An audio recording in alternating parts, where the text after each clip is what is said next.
Hello, ladies and gentlemen, Dodger here. Welcome back to Automation. Today, we are going to take a look at a car that I built for the Modern Hot Hatch Challenge, which is taking part on the Automation subreddit. A bunch of these challenges are going down, and this one seemed pretty interesting, mostly because it gave me the opportunity to drive a car in BeamNG that we have built in Automation, and I look forward to that. The theme of the build competition is a modern hot hatch year 2018. Hot hatch meaning something like a Golf R, Focus ST or RS, a Civic Type R, somewhere in that range. There's a list of qualifications here to build a car in that personally is too much. The box of which we had to work in to build a car for this competition was pretty tight. So I understand the why. This is a very specific type of car. The problem is there ends up not being a lot of different options because there's not a lot of bodies available for us to start our platform from. So I feel like a lot of people's entries are pretty similar in nature. I tried to, though, do something that was kind of unique, and that is, since manual transmissions were allowed, any transmission was allowed, I decided to try and stick to it. Hashtag save the manuals. And I knew going into it that that was going to be a detriment, something to overcome. So let's go overview our vector invec. I don't know, I was just trying to sound modern and fancy. And it looks pretty modern and fancy, but without all of the ridiculous overdone stuff that you would find on a Civic Type R. Certainly more Golf R than Civic Type R themed. So let's take a look at what we have here. As you saw on the rules sheet, 2.5 liter 5-cylinder or 2-liter turbo. Well, 5-cylinder is the maximum. You could have done an inline 3, 4, or 5, or a boxer 4. I went for the inline 5 as a enthusiast of the Volkswagen Audi Group inline 5. It's something that I really like. So I used my inspiration based on that kind of mentality. But this one, of course, using an older school turbo system, it hits real hard after 6,000 RPM and is real dead below there. That's something I think most people are going to be up against here. But it does make, at the top end, 415 horsepower, and it has a nice shelf. You know, it has 1,000 RPM of available 400 horsepower, basically. And that's not a bad number. That's something that's pretty fun to work with. The other restrictions here were, let's see, muffler and catalytic converter. We have those. Catalytic converter and muffler. And the fuel type. It was super or premium. Or premium or super, yes. And we do indeed have that. I'm trying not to leave that overlay up the whole time so you can actually see the values this time. That is it for the engine. Let's take a look at the whole car. So it was, since it's a hot hatch, it's supposed to be either front-wheel drive or all-wheel drive. I went for all-wheel drive, which is probably not an advantage for us, believe it or not. It's more weight, and for this kind of challenge is not going to give us that much more performance. The only thing it does give us is a pretty decent 0 to 60, but since we do have other restrictions, such as comfort above 20, fuel economy better than 25 miles per gallon UK, and reliability over 70, maintenance cost under $1,500, 42 months of engineering time, and a total cost of $20,000, that means we had a lot to go against here.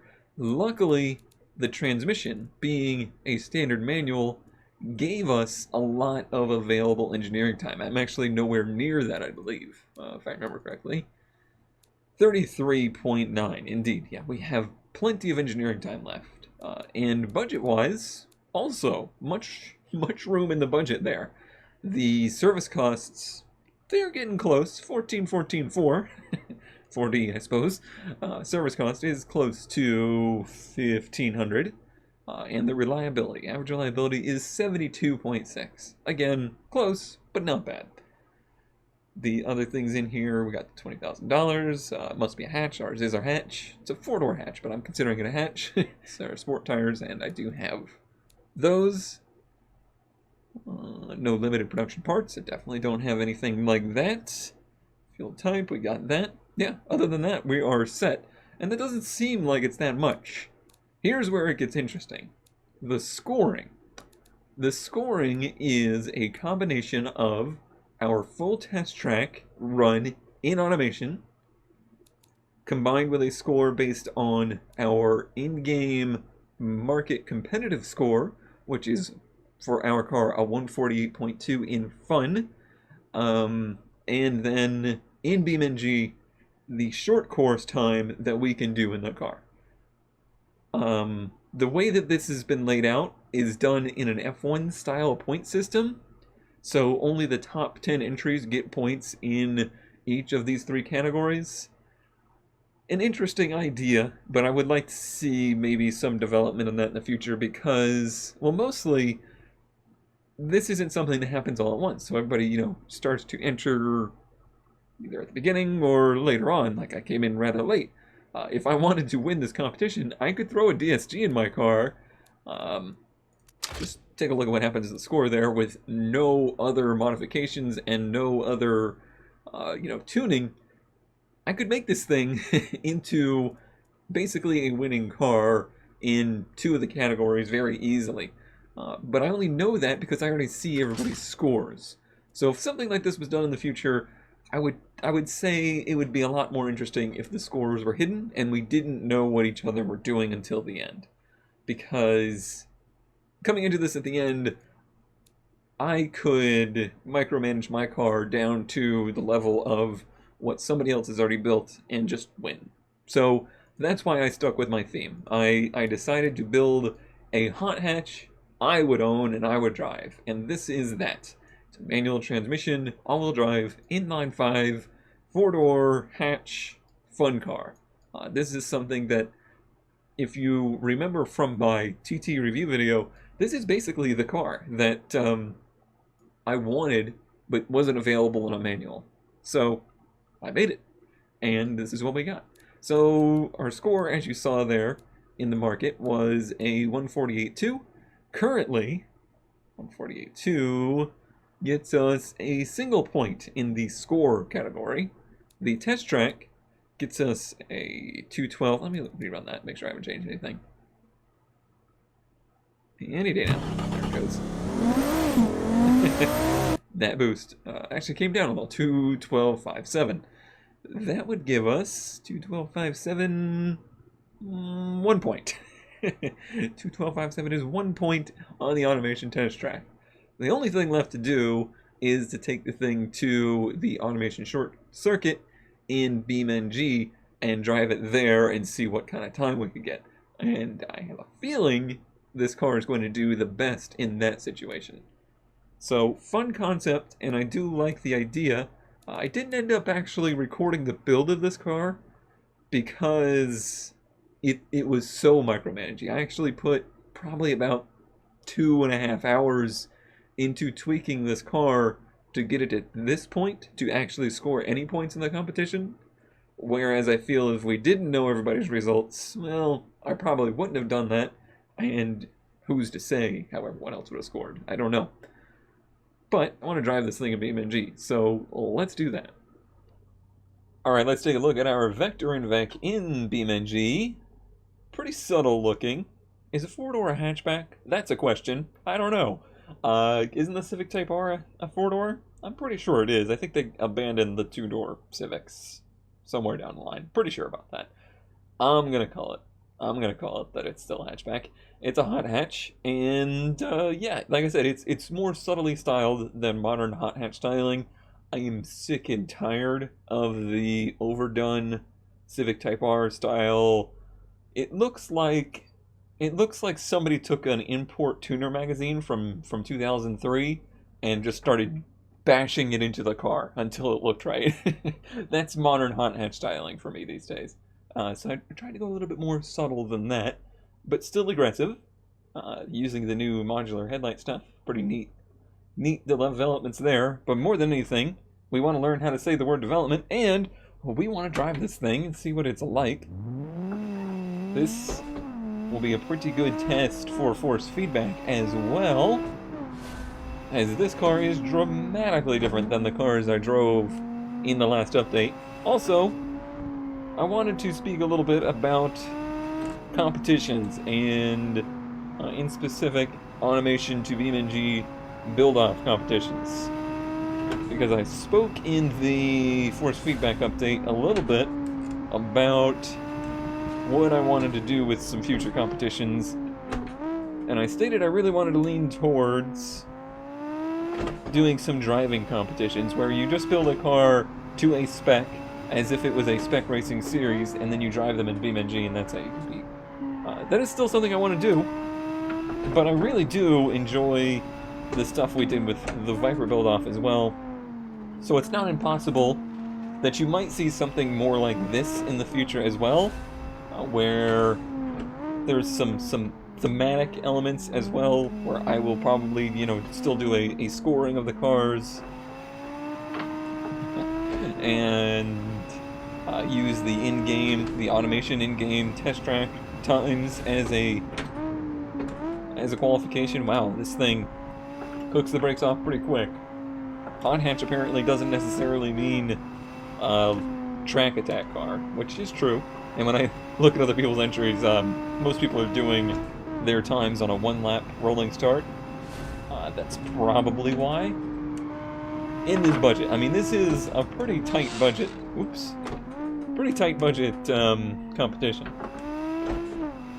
Which, don't worry, if you maybe don't enjoy or just do not drive cars in BeamNG, or if you just don't think you have the, you know, racing experience to do well and stuff like that, I do still plan to do more purely thematic kind of competitions as well. And really doing these, the Reddit challenges, it's kind of homework for me. I'm just kind of learning what works and what doesn't. So I applaud the people putting these together for doing that, and really helping me out, even if they didn't know they were. Yeah, this thing really could have used a little bit of brake cooling. Unfortunately, I don't think the brake ventilation from automation is carrying over to BeamNG, because, yeah, in automation, we don't really see any fade on these brakes, but in BeamNG we do. Yeah, they are having a real hard time shitting this heat. So let's see, we're doing like a 107 there. I really think that at max potential this car has a lot in it. And that brings up another interesting point for these competitions is fairness. And this is actually something I talked about with Andrew when we were working on the tracks. Oh, we literally cooked the front brakes. Turns like this. I mean, honestly, you could get all four tires in the grass here and be perfectly fine. You're gonna really shave some time there, and it's very low risk. Turns like this, you might even want to dip those right side tires down into the dirt to get a better entry. Turns like this, you could run wide. Turns like this, you could probably chop the entrance.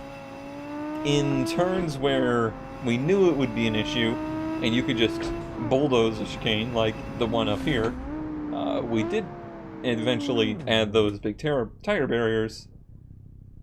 So it's kind of self-governing, I guess.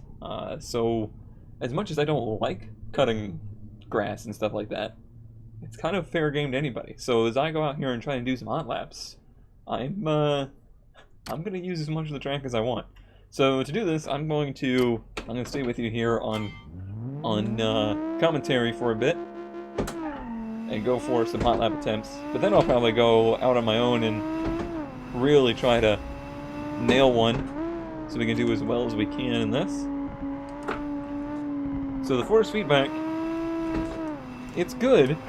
The front-wheel drive cars, well, this is an all-wheel drive car, but it predominantly acts like a front-wheel drive car.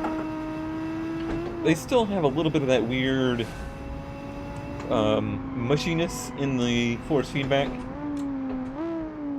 It really seems like when you understeer, the wheel just gets a little too light. Like I was waving the wheel around there as if it had completely lost force feedback. Which is it's an effect, and it reads effectively that you've lost front tire grip. It's just a little off-putting. So how much of this do we want to cut? Oh, something like that would be brilliant, but maybe a little bit more. Oh, too wide. it seems like the brakes are going to be an issue. So we may be looking at doing just one-lap runs here. But what is this? It was a messy lap, and it was still at 106. Okay. While we're waiting for this thing to cool off, how about a little bit of a moment for hot hatches and my thoughts on this category of car. It is interesting, and it's kind of the saving grace for performance cars right now.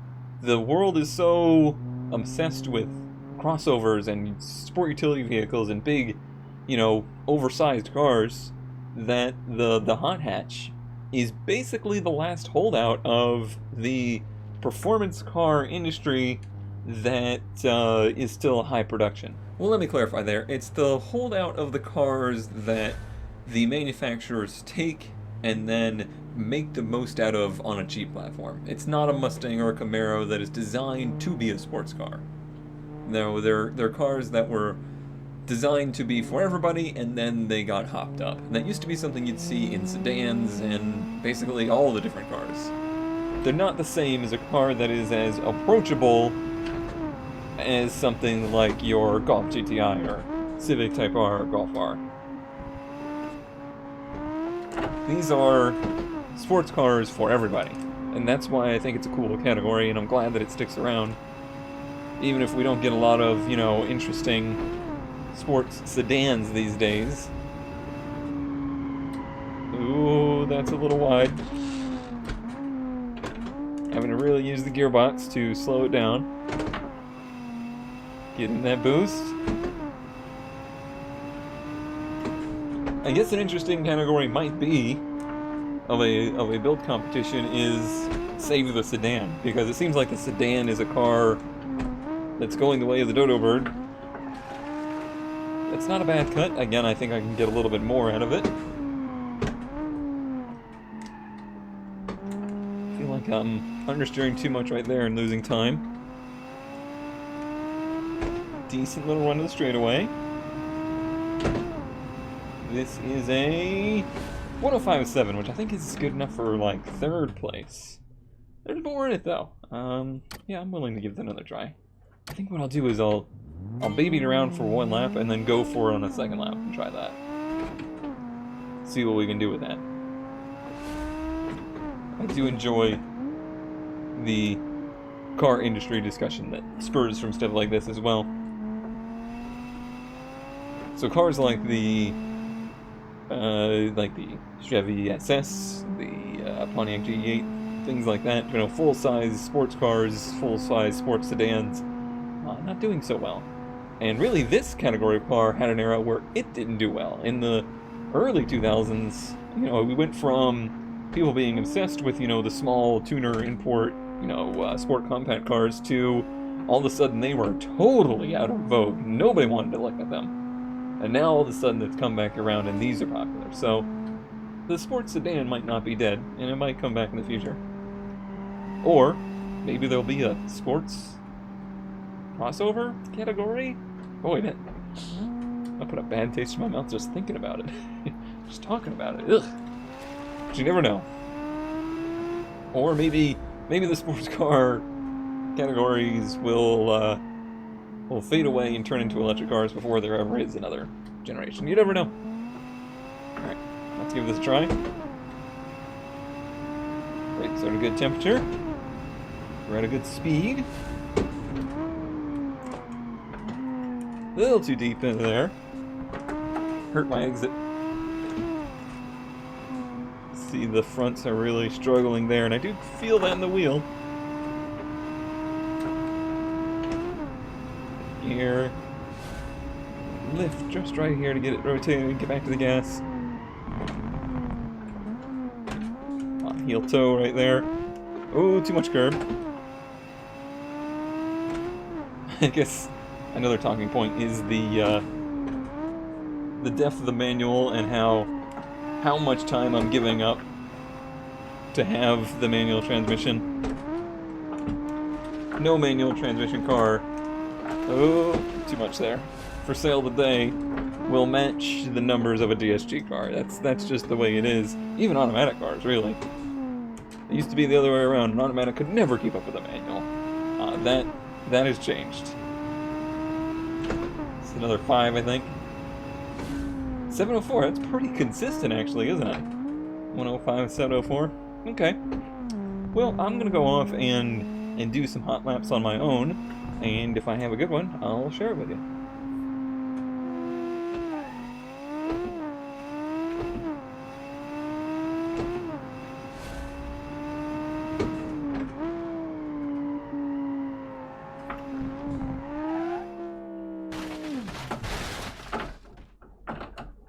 Nice.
Alright, so I wasn't able to get to the number 1 spot, but number 2 ain't too bad at a 104.8, and I'm pretty happy with the lap.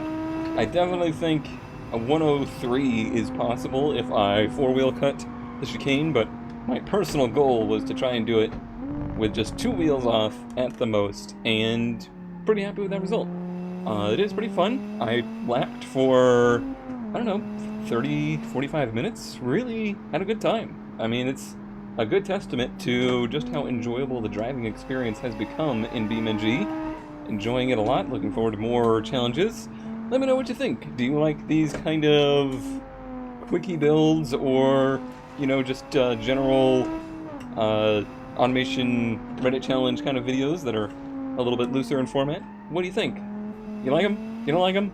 Let me know, and I'll see you next time. Maybe. Depends on what you think.